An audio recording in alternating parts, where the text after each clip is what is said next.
गुरु मेरे सनक आदि मुनियों ने कुछ किए और बहुत कुछ हो गया। इसीलिए कहते हैं जिनको सदगुरु की शरण मिल जाती है उनसे बड़े कोई भाग्यशाली है ही नहीं। अद्भुत महिमा है। कहते हैं सदगुरु जैसा परम हितैषी कोई नहीं संसार में। बोलो सदगुरुदेव भगवान की।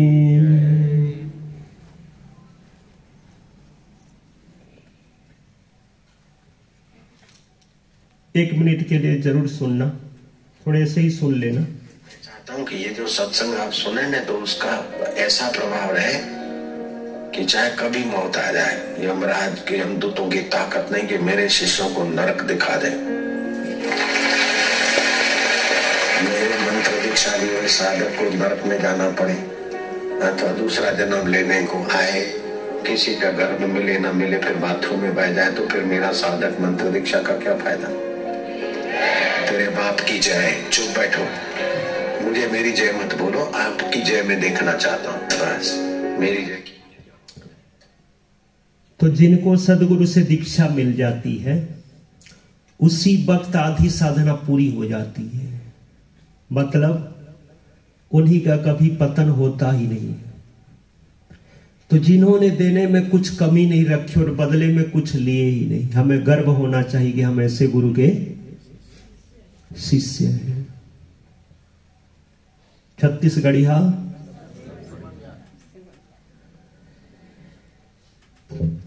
तो भक्ति ज्ञान वैराग्य के कष्ट, जो कष्टों को नष्ट करते हैं, कष्ट नष्ट हो गया। कैसे? बोले सदगुरु के मुख से भागवत सुनते ही सारे कष्ट सदा के लिए नष्ट हो गया। गुरुदेव का उपदेश वो है। तो जिनको सदगुरु मिले हैं, जिनको दीक्षा मिल गई है, उनको तो बारंबार प्रणाम है, और अभी तक जिनको दीक्षा नहीं मिली है उनको भी बार बार प्रणाम इसलिए है कि कम से कम अपने इष्ट को गुरु मान लो और नाम जपते रहो। गीता में कहा गया है भजताम प्रीतिपूर्वकम ददामि बुद्धि योगम तम। क्योंकि रामचरितमानस में भी कहा गया है गुरु बिन भवनिधि तरहि न कोई, जो विरंची शंकर सम होई। बिना गुरु के भगवान कोई भी हो नहीं तर सकते, ऐसा विधान है। गंगा गया काशी रे गुरु बिन मुक्ति नहीं मिलती, मुक्ति नहीं मिलती रे गुरु बिन मुक्ति नहीं मिलती। यही ग्रंथों का नियम है, विधान है। तो कलयुग में लौकिक, भौतिक, आध्यात्मिक चाहे कोई भी कार्य बनाना क्या है? बोले नाम। उसी नाम अगर गुरु के मुख से मिल जाए तो वो चेतन, और चेतन मंत्र, चेतन नाम, चेतन मंत्र, गुरु मंत्र विश्व ब्रह्मांड 14 ब्रह्मांड में कहीं भी आप रहे, पूरे विश्व ब्रह्मांड में प्रभाव डाल सकता है। गुरु मंत्र से ऐसी कोई चीज नहीं है तीनों लोकों में, 12 द्वार है ना, 14 ब्रह्मांड में, जो नहीं मिल सकती।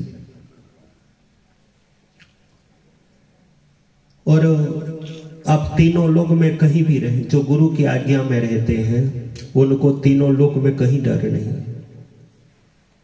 सनक आदि मुनियों ने नारद जी को एक प्राचीन कथा सुनाई।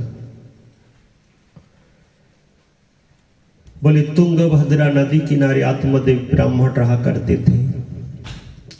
छल से उनको एक पुत्र प्राप्त हुआ था, धुंधुकारी, और संत के प्रसाद से एक पुत्र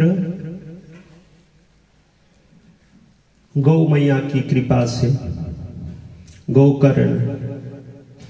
गौकर्ण जी महापंडित थे, क्योंकि संत और सदगुरु और गौ मैया के प्रसाद के रूप से मिले थे। गौकर्ण पंडित धुंधुकारी महाखल। बेटा जब भी देखो धुंधुकारी दुष्ट था, धन मांग रहा था, पिता ने कहा धन तो है ही नहीं, कैसे दूं, कहां है? तो अपने पिता को धक्का मार दिया, जाकर गोकर्ण के चरण में गिरे और रो रहे थे। गोकर्ण जी ने कहा पिताजी रो क्यों रहे? पहले संतान कहते हैं पहले पुत्र नहीं था इसीलिए रो रहे थे, अब पुत्र के कारण रो रहे हैं, इसी का नाम तो संसार है।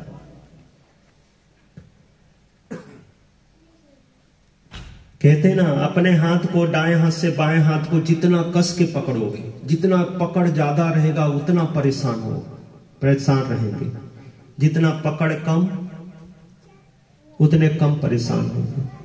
तो इसीलिए घर परिवार संसार को जितना पकड़ के रखोगे उतना परेशान होगे। इसीलिए घर में रहो, नाव पानी के ऊपर रहे तरती और तारती है, पर नाव के अंदर पानी घुस जाए तो डूबती और डुबाती है कि नहीं है?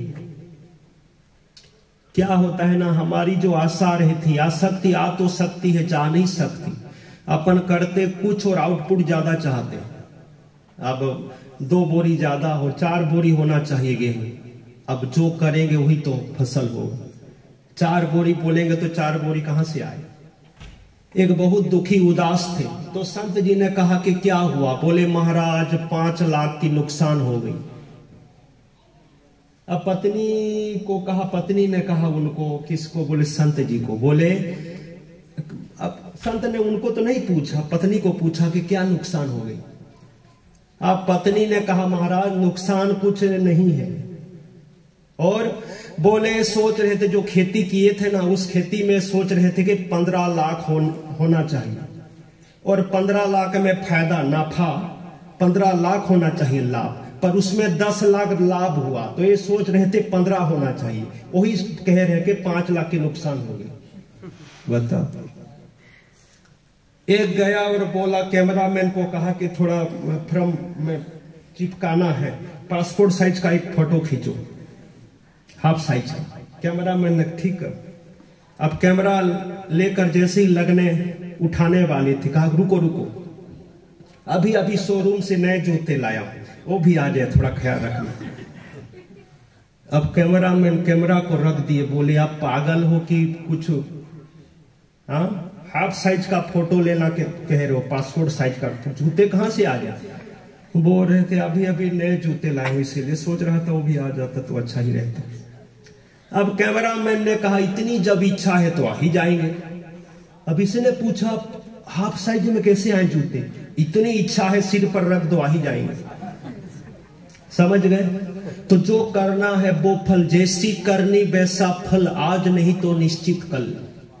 कर्म करो ऐसा वही के पड़े ना फिर पछताना, कभी ना कभी यमराज को पड़ेगा दिखलाना। अपन करते कुछ चाहते कुछ और, पर बड़े भागशाली होते हैं कि धर्म कर्म हो। और देखो एक भाई भी डट जाए ना, हमारे प्रभु जी देखो एक लग गए तो देखो घर में सत्संग होना, भागवत होना कितना शुभ सगुन है। तो प्रभु जी के लिए साधुवाद है। कई लोग मिलकर, कई समिति वाले मिलकर भी सोचते हैं कि कैसे किया जाए, कर सकबो, पता नहीं कैसे करो, बाद में करो थोड़ा देख। यहां तो अकेले डट गए तो देखो कोशिश करने वालों की कभी हार नहीं होती है कि नहीं? और यहां पहली बार नहीं, अब पहले आ चुका हूं, यहाँ रुक चुका हूं, है ना, एक बार सत्संग कर चुका हूं यहाँ। कैसे कब करे थे हम, मान ला तो कोई नहीं बोले नहीं। वो टेलर था ना, पिक्चर तो अभी का है, उस समय संक्षिप्त में किए थे। बोलो सदगुरुदेव भगवान की। तो इसीलिए समय रहते ही वो कार्य कर लो, मान गुरु का कहना नहीं तो पछताएगा, मिट्टी का खिलौना मिट्टी में मिल जाएगा। समझाए आत्मदेव को गोकर्ण जी, क्या बोले पिताजी मन को कहां लगाना चाहिए, कहां लगा रहे हैं, उम्र हो चुकी है, नाम आत्मदेव, फिर भी संसार में फंसे हुए हैं। जब तक संसार की ठोकर ना लगे ठाकुर याद आते ही नहीं। इसीलिए समय रहते ही इसको थोड़ा